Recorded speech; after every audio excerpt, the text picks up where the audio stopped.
It's World AIDS Day today, and in order to get more people to go for voluntary HIV screening, the social stigma needs to be overcome. Now, that's according to a doctor whose clinic is one of 10 in Singapore that provide anonymous HIV screening. His clinic has, however, seen as much as double the number of people coming for screening compared to when it first started the service in 2008. We usually see a spike towards this time at the end of the year.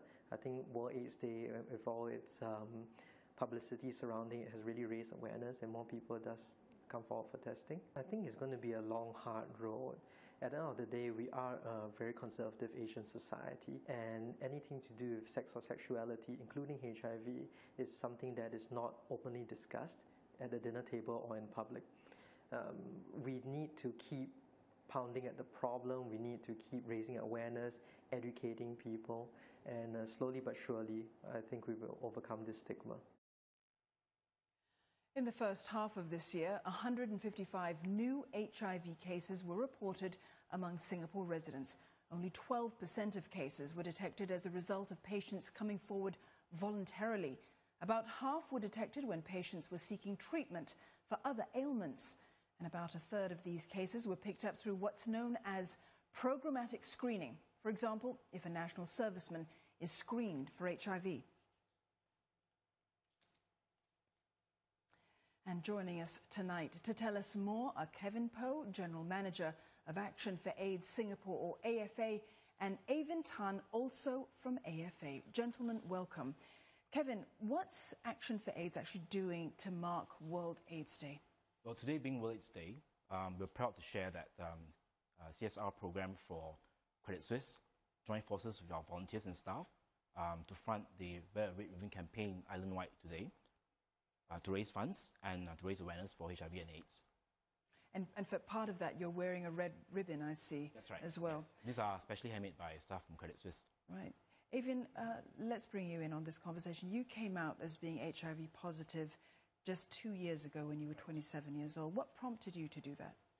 The lack of voices and perspective from a person living HIV, and really to fight my own fight and to show how living HIV has progressed so far and today.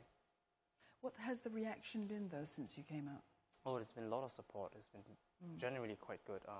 My family and friends have stood up and they've showed their love and concern for me over the last 2 years. All right, so Kevin, you know, after more than 2 decades of AIDS advocacy, of course, the public attitude towards the disease has changed, but, you know, how so? I think while the level of knowledge and awareness has increased over the years, I like to call the ugly twin sisters, stigmatization and discrimination, still lingering around. How are you actually seeing that? How is that being voiced? Well, you see that from 4 factors. The 4 factors to contribute to stigmatization. Number 1, HIV is considered a life-threatening disease, hence the strong public reaction. HIV is considered or associated with certain behaviors. Homosexuality is one, promiscuity and drug abuse. And third, HIV is sexually transmitted, hence there's moral baggage that comes along with it. And fourthly, it's considered a personal irresponsibility. And on a religious front, deviant sex that ought to be punished.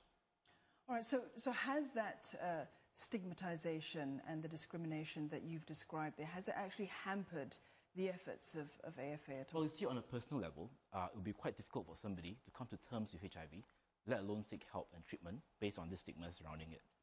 And at our workplace, people living with HIV fears losing their jobs and their rice bowl.